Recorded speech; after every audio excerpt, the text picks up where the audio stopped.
There once was a man named Gold Roger, who was king of the pirates. He had fame, power, and wealth beyond your wildest dreams. Before they hung him from the gallows, these were the final words he said. Our perspective is yours for the taking, but you'll have to join us first.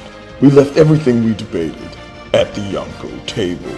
Ever since, pirates from all over the world set sail for the Grand Line, searching for the Yonko table, the table that will make their dreams come true. Yo, everyone. That is the voice of your fellow Yonko, Dr. Jace Attorney, coming at you with a pod for One Piece, specifically the One Piece manga. One Piece chapter 1054 is officially out, and this particular episode is just going to be a solo outing.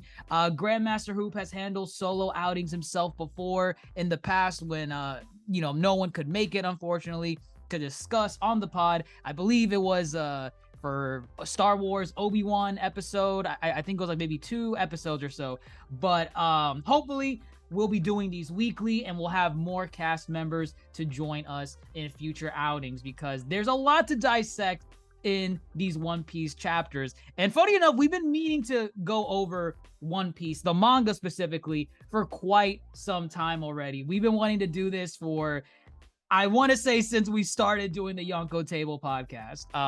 But, things just never clicked in terms of like where we wanted to start at, or if we wanted to start when the, Luffy versus Kaido stuff was going on. But now that we're entering the final saga, now's the best time. Oda went on break for an entire month, and he basically said, when I come back, that's going to issue in the start of the final saga of One Piece. Now, of course, that doesn't necessarily mean it's the final arc of One Piece. And what I mean by that is there's a big difference between an arc and a saga. Oda likes to classify these as, like, for example, Little Garden is an arc. Fishman Island is an arc. Thriller Bark is an arc. As is Alabasta Kingdom. The Alabasta Kingdom, where they arrive at the Desert Kingdom, is the Alabasta Kingdom arc. But he also has sagas. So in that particular sense, that is the Alabasta saga. Everything starting from Reverse Mountain all the way up to the actual Alabasta Kingdom arc is considered the Alabasta saga. There's different sagas across all of One Piece. So when Oda is coming out and saying this is going to be the final saga of One Piece, you can bet that we're probably going to get, bare minimum, I want to say, like 3 arcs or so. And again, I know Oda was saying, he guesstimates that he's gonna end everything in about like 3 years or so, 4 years. Oda always underestimates. He undersells, the amount of time he's gonna take on an arc. He's done it so many times, and that's not necessarily a bad thing. He really goes into detail on what he wants to do as he's in the arc, and he realizes, oh, wait, I need to explain this. I need to, write this little mini story. I have to have these characters interact.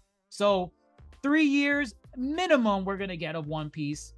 And in terms of a saga, yes, this is the final saga, but we're still going to get, I would say, at least 3 arcs in this saga. But who knows? Maybe it's all one arc, and I'm just overcomplicating things. But anyways, going back into the manga, chapter 1054 just dropped, and we're going to be doing something a little bit different as well for this episode. For our audio listeners, you're probably not going to see a difference because it's just the audio, but for our visual watchers, check out at Dr. Jace Attorney on YouTube so that you can see visually as we go page by page in the recent chapter. Now, of course, I'm going to be sharing my screen in 1 second. And of course, this is going to be from the official source to read the One Piece chapter, which of course is Viz Media. The chapters are free to read, and we at the Yonko Table are always going to tell you guys to support the official release.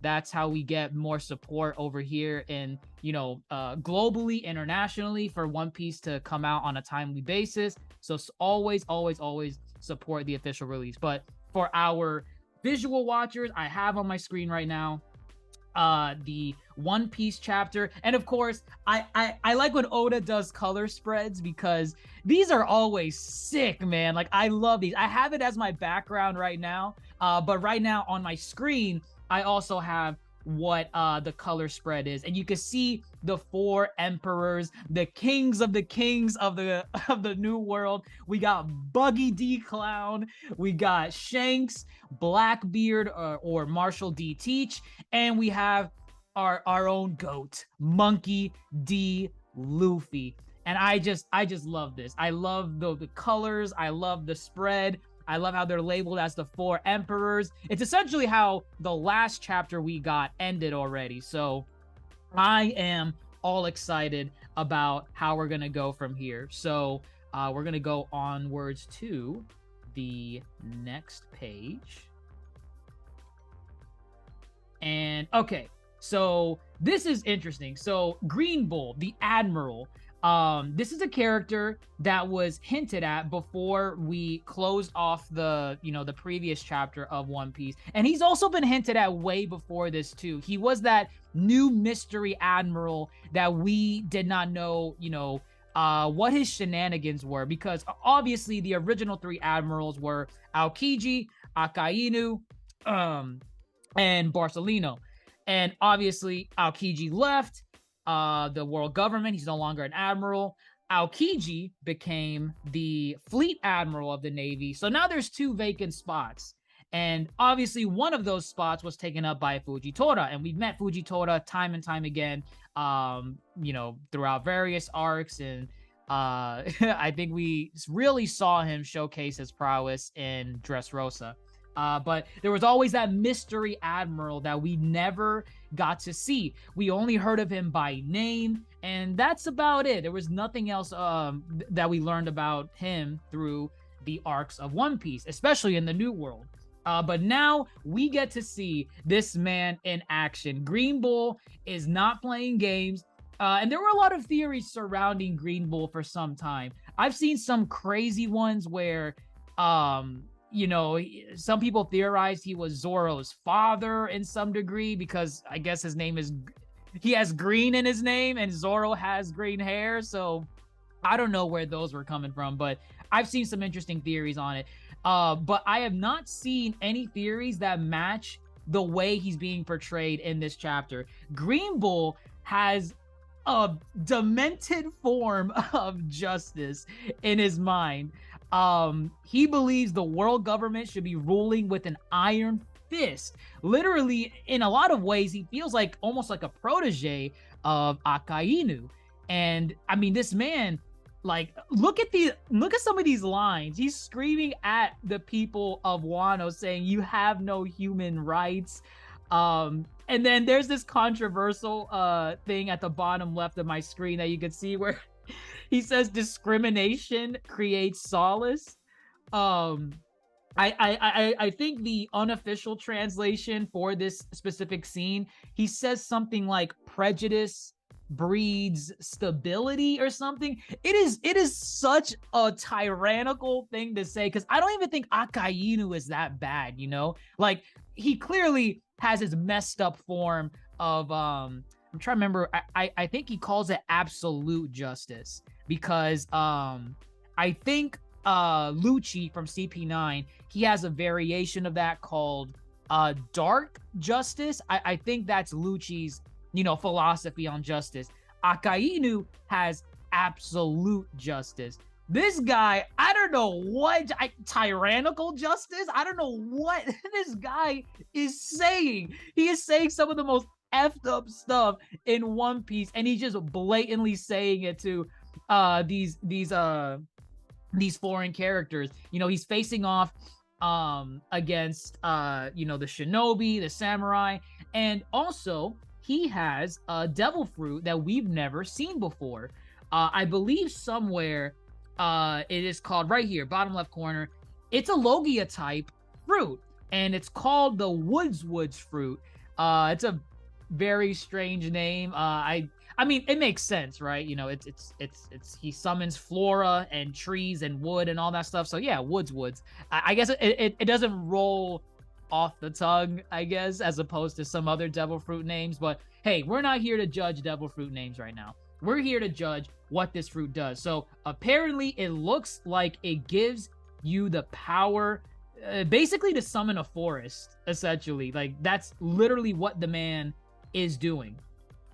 He's summoning these giant groves, these giant trees, and funny enough, these pieces of wood kind of look familiar to a certain wood style ninjutsu user that we've seen in another series. I wonder if Oda's drawing some inspiration there. I don't know. I'm just saying, but this is a really cool devil fruit, and it's interesting that it's called a pure Logia type devil fruit. The reason why I say that is because there's more or less a natural assumption of what a Logia is. And what I mean by that is, when you think of a Logia type, you think of an element, and basically that element makes the user intangible. So for example, you have Ace, right? Or I guess Sabo in this case now, because Sabo has it. But Sabo or Ace ate the plume. I'm sorry, not the plume fruit. The fire fruit. You know, the fire fruit that gives you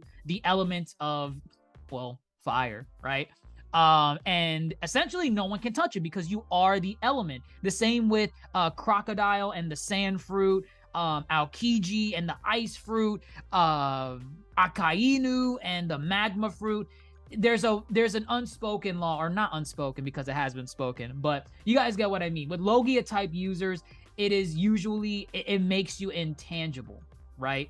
However, there was one exception to that rule, or at least one that comes to mind when I think of this, and that is Blackbeard.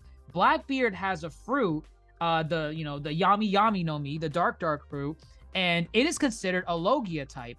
However, it does not make Blackbeard intangible, which is very interesting because that almost contradicts what we expect from Logia type devil fruits. So if you were to punch Blackbeard with no haki, your hand is going to touch him. Now, of course, whether or not it's going to harm him or whatever, that's another story. But the point is, he does not become intangible. He does not become like darkness itself, right? The reason why I mentioned all of that just now, I think I would say this Logia type fruit is in the same thing, because what is intangible about a forest? You know, like if you punch Green Bull, is your fist gonna go through him because he's made of flowers or he's made of wood? Or are you actually gonna connect? Like, do you need haki to fight this guy? Or at least to touch him, right? To actually make him tangible, to, make him sustainable to your attacks. I honestly don't know what type of devil fruit it is, aside from, it being an obvious Logia. I just thought that was really interesting because had they not said it was a Logia type, I would have just assumed this was a Paramecia. I literally would have just assumed it's a Paramecia because there's nothing that comes to mind of someone becoming intangible if they become a forest or trees or whatever. So again, Green Bull is hella messed up.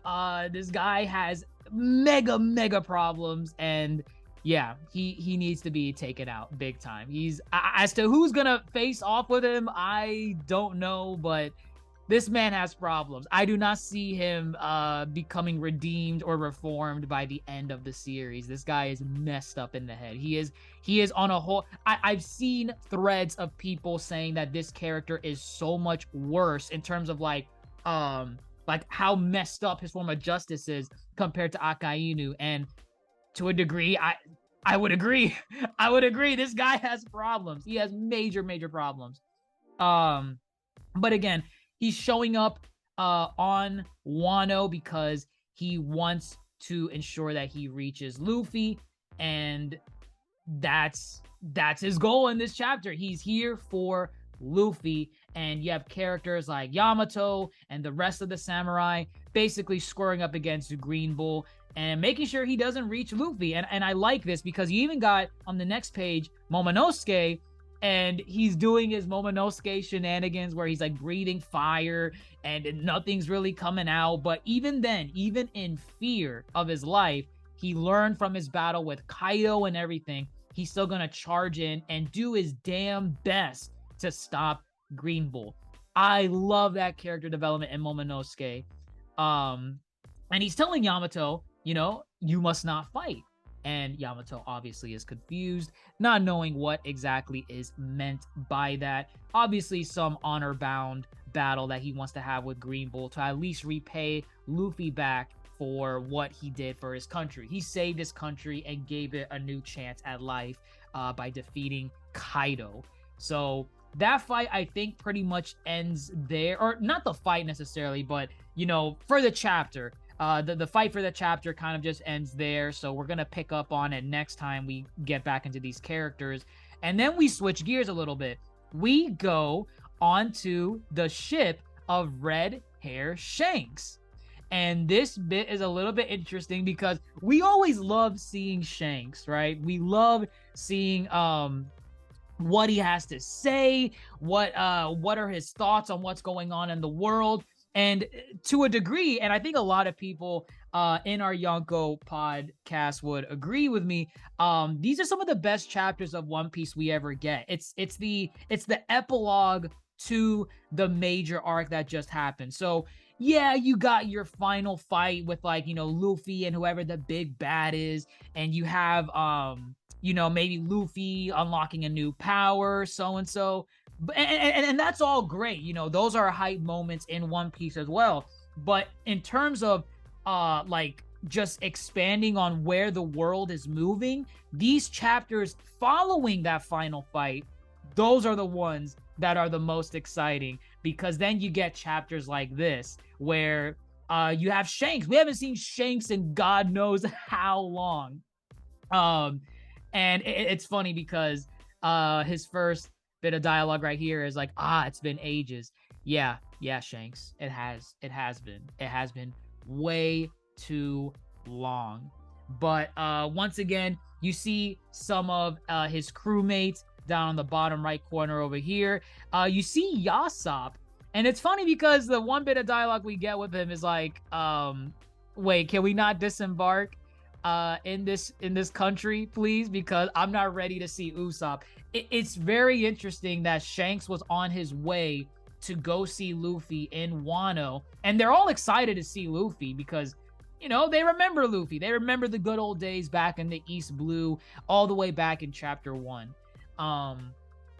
But of course, it's funny because Yasop, being a deadbeat father, does not want to see Usopp, or rather, he probably wants to see Usopp, but he's just so afraid as to what he's gonna say to him, or what. It's just weird. It's just weird. I wonder how Oda's gonna write Yasop into the mix to make him likable, because so far his only character trait is deadbeat dad that never went to go see his son.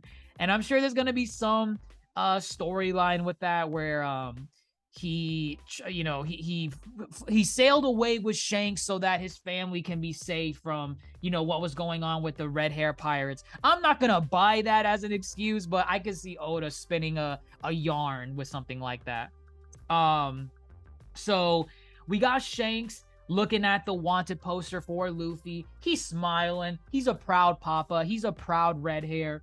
And interesting enough, we also see the bounty of Luffy over here in the top left corner. He has a bounty, a new bounty of 3 billion berries. Our boy is moving up. From the last chapter, we saw the wanted posters, but I don't think we got to see the actual bounty that any of the characters had in terms of them being labeled as the new 4 emperors. For Luffy, we have confirmation. He now has a bounty of 3 billion, and I want to know how that compares to the other Yonkos, because the government is sending an admiral specifically to reach Luffy, and it makes me wonder, they don't just send admirals all willy-nilly for the most part. So I want to know what the bounties are on some of these other characters. As Shanks is looking at the wanted poster for Luffy, we get to see him reminisce about the time they raided the CP9 ship where they stole the devil fruit. And it's very interesting because it looks like the CP9 agents in this chapter, they don't even understand why they want that devil fruit so much, because from their understanding, it's just a rubber devil fruit. And whether or not that's something that, the Gorosei at the top would just tell their lapdogs, basically saying, hey, it's just a rubber devil fruit, not a big deal, don't worry about it, just that's all you need to know, it's a rubber devil fruit. But yeah, like it's just interesting that the Gorosei have known about that fruit for quite some time, and they just think that this is a devil fruit with CP9. It's just really cool to see that. It then begs the question, because you get scenes, for example, like this, where right after, they raided the CP9 ship, you get the parts where Shanks met Luffy, they enjoyed each other's company, they hung out, he told them tales of his sailings as a pirate, and then we get the I think it's called the Coastal King or the Sea King, whichever it is, that bit off Shanks's arm. And it makes you beg the question, was this all part of Shanks's plan? Shanks 100% knew what that devil fruit was. I refuse to believe that Shanks did not know what that devil fruit was, beyond it being just a rubber devil fruit. He definitely knows about its origins. He definitely knew about its origins, what it really was. And the question is, did he give it to Luffy on purpose? Of course, you have, from chapter 1, it's painted as an accident. He had it on the table. Luffy was there being a dumbass. He opens the box, eats the fruit, thinking that it's just a regular fruit. And Shanks is like, oh my God, Luffy, you ate the gum fruit. That's the 4Kids interpretation of what Shanks sounds like. So don't be upset with me. Be upset with 4Kids. Yeah, you have that scene like that. And now it just begs the question, did Shanks do it on purpose? Did he set that box there knowing that Luffy, being how he is, was going to eat it at some point by accident? Because you get a flashback like this, and there's a lot going on. There's a lot going on. But then we exit the whole flashback scene, and Shanks says the unbelievable, because Oda is doing everything in his power to make sure these two do not meet each other until the grand finale of the series. Even though they were on their way to Wano, Shanks is now saying, I'm not interested in seeing Luffy, mate. And everyone's like, what? Why? And this is interesting. Shanks reminds his crew, hey, remember what's happening in our territory right now? Oh yeah, there's that follower of Luffy's, Bart something, which is obviously Bartolomeo. He burned our flags down and replaced them with Luffy's. So how would that make me look? What happens to the trust put in me? So Shanks is basically saying we need to go back and take care of Bartolomeo, and that's just hilarious because Shanks at the end of the day is an emperor, and I doubt he's gonna beat the ever-living crap out of Bartolomeo, but I mean, I don't know what Shanks is going to do to that guy, knowing that he's a devout follower, a devout fan, a fanboy, you could say, of Luffy. And then this is where the arc starts getting, or I'm sorry, not the arc, the chapter gets really interesting. Shanks approaches Beck. And whenever this line is ever said in One Piece, it's always some hype moment. It's always something bombastic, and like, it leaves you wondering, what the hell? Where are we going to go after this? Shanks approaches Beck, and he's like, say, Beck, I think it's time we make our move. Beck, in silence, is just looking at him like, what move do you think we should make? And Shanks gives him the line, let's claim the One Piece. The fandom is in flames. The fandom is in flames. You don't get these moments a lot in any other series, man. Right now, Shanks said a line that's very interesting because it's like, does Shanks know exactly how to get to the One Piece? Obviously, we know where the One Piece is, right? It's on Laugh-Tale, Raft-Tale, however you want to call it.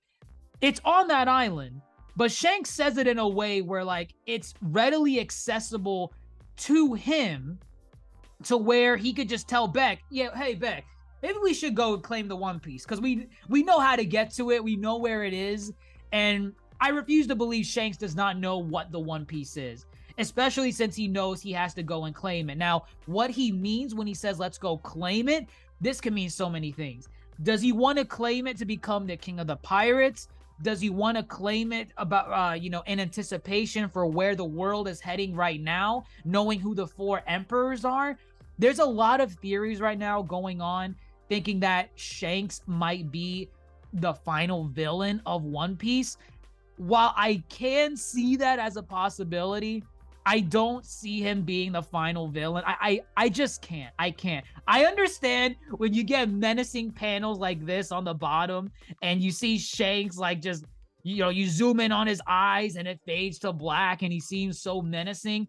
It's easy to think that like, oh wow, Shanks potentially could be up to something if he claims the One Piece. What that is, we don't know, but I can see where the arguments are for it. It's definitely something menacing, and I mean, it's this part right here where it fades to black that is just freaking insane.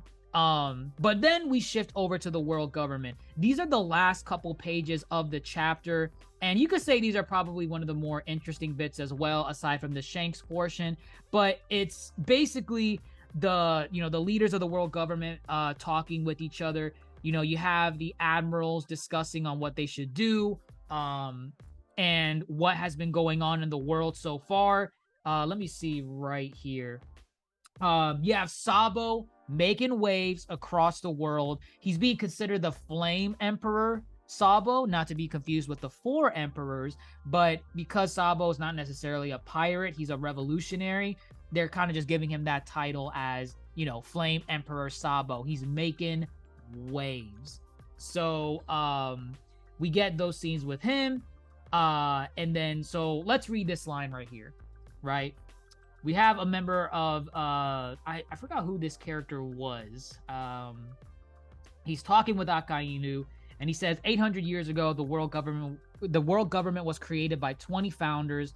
Of their descendants, only Nefeltari Cobra attended the reverie this year, which is why his murder was so meaningful to the revolutionary army. Now, I have my thing with Oda, and people in the Yonko chat understand, or at least the Grand Light chat understand.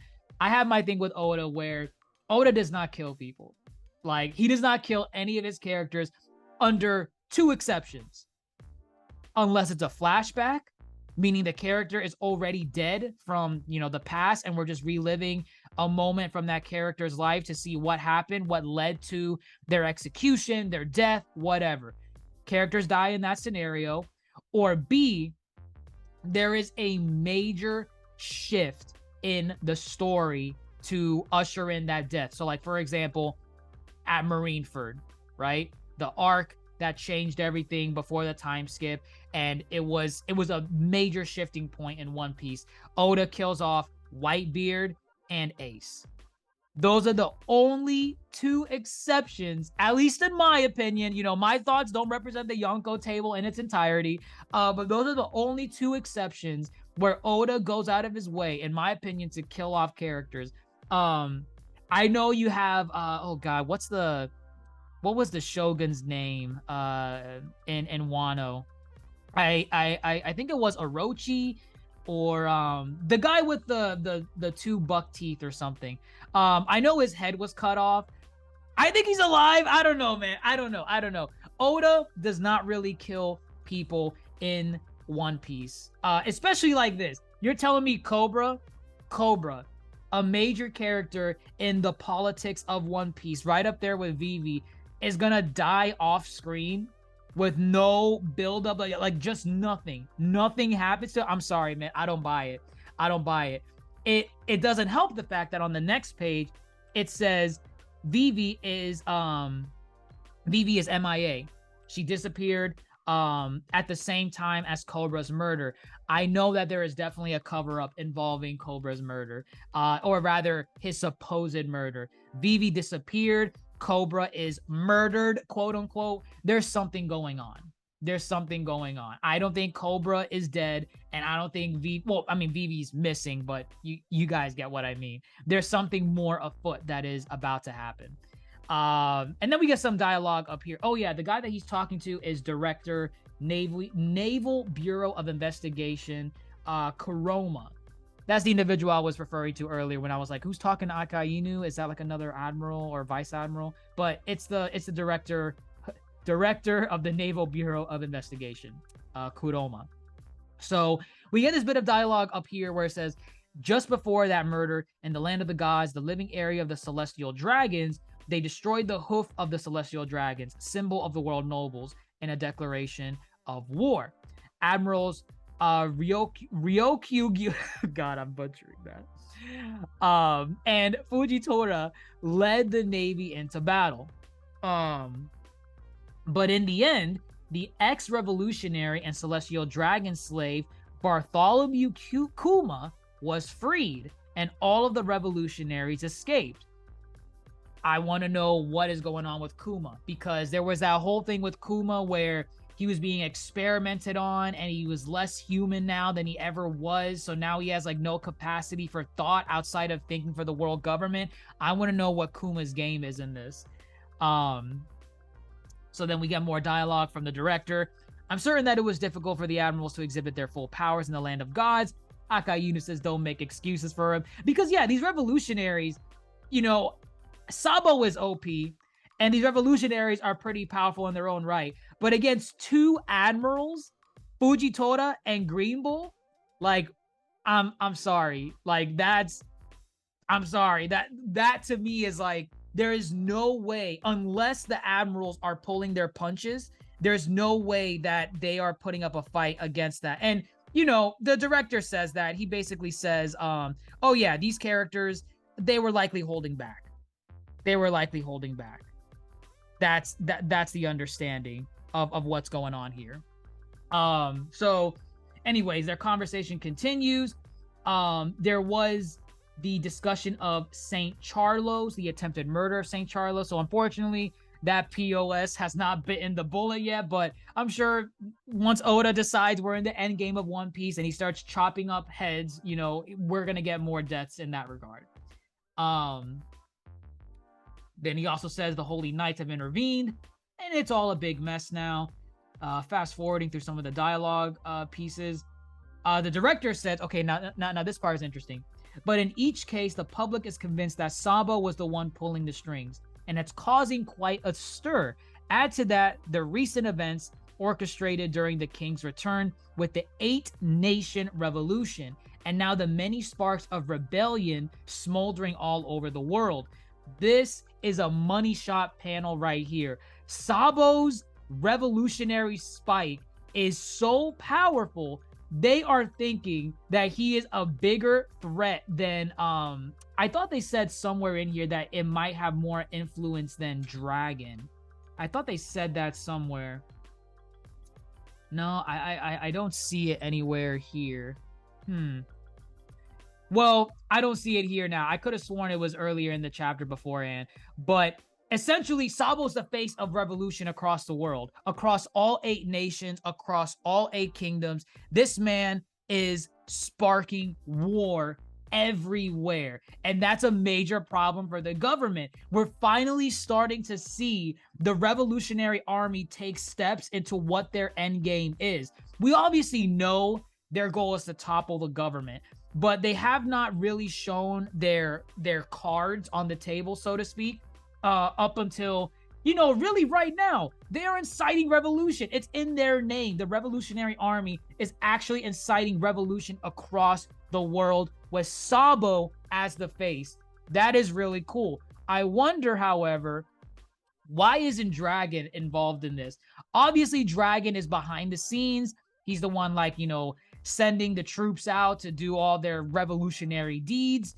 But what's Dragon's game in this? Why is Sabo the face? Maybe because Sabo has the, you know, one of the more OP fruits in the world. Does Dragon have a fruit? Does he not have a fruit? That's my question. But Everyone is worshiping, as you can see right here, they're worshiping Sabo as some kind of god, the Flame Emperor. And then they go on to further state, at this point in time, he's so popular that he might have more influence than... Okay, bam, there we go. The speech bubble was right there. I don't know why I didn't see it. So this is what I was saying earlier. They think at this point in time, he is more popular and has more influence than Dragon, Commander-in-Chief of the Revolutionaries. So that's what I was alluding to earlier. Sabo is now the face of the Revolutionary Army where Dragon was before. And maybe it's like a political stunt because, you know, Sabo is like, he represents what a revolution is supposed to be. Like, he has the young face, he has the charisma, he has the burning flames of revolution embodied in his devil fruit. I mean, in terms of thematic, I don't know, thematic themes. I don't know, man. This is exactly what you would want as the face of your revolution. This is freaking insane. And now, of course, Borsalino's like, oh, and now his brother Straw Hat Luffy is an emperor of the sea. That's a problem. Akainu, as he stares off into the vast scape of the ocean, he comments, "This is one hell of an age I had to be fleet admiral in. But no matter who comes to us, I'll drive each and every one of them back into the depths of the sea." There we go. That's his form of absolute justice. And again, it's a messed up form of justice. Don't get me wrong. But I'm telling you, we've seen the worst of Akainu, and we've only gotten a couple chapters of Green Bull. Green Bull is so much worse. Green Bull is so much worse. This guy needs to be put down. I'm sorry. Akainu too. Don't get me wrong. Akainu needs to be stopped as well. But yeah, and it's funny because we got the different philosophies of justice all kind of laid out in a way. We got Borsalino, of course, representing lazy justice, kind of just going with the flow and seeing what happens. We got Akainu. So I'm sorry, Borsalino is lazy justice. Akainu is absolute justice. Fujitora is blind justice. And Green Bull, they haven't coined it yet. Let me see what we can get from like some of his dialogue bits. Let me see. Discrimination justice right here. Discrimination creates solace. I don't know, man. Or no human rights justice. Bam. That's his philosophy. No human rights justice. I already gave it to Oda. It's either no human rights justice or discrimination justice. I don't know how Green Bull works, man, but this man is a psychopath. He needs to be stopped. But again, jam-packed chapter. I try to cover as much of the details as I could. There's probably a couple things that I missed out on. But again, these are the chapters of One Piece that are absolutely insane. There's so much to dissect, so much to get into, so much to discuss.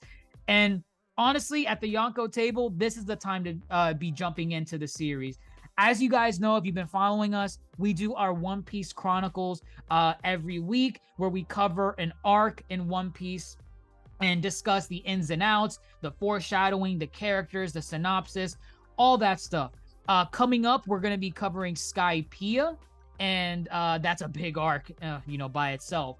But yeah, like we've been doing our One Piece Chronicles pods, and I think it's high time, now that we're in the final saga of One Piece, it's time to start covering these chapters because they're going to be explosive. They're going to be so much to talk about. Like, oh man, it's exciting.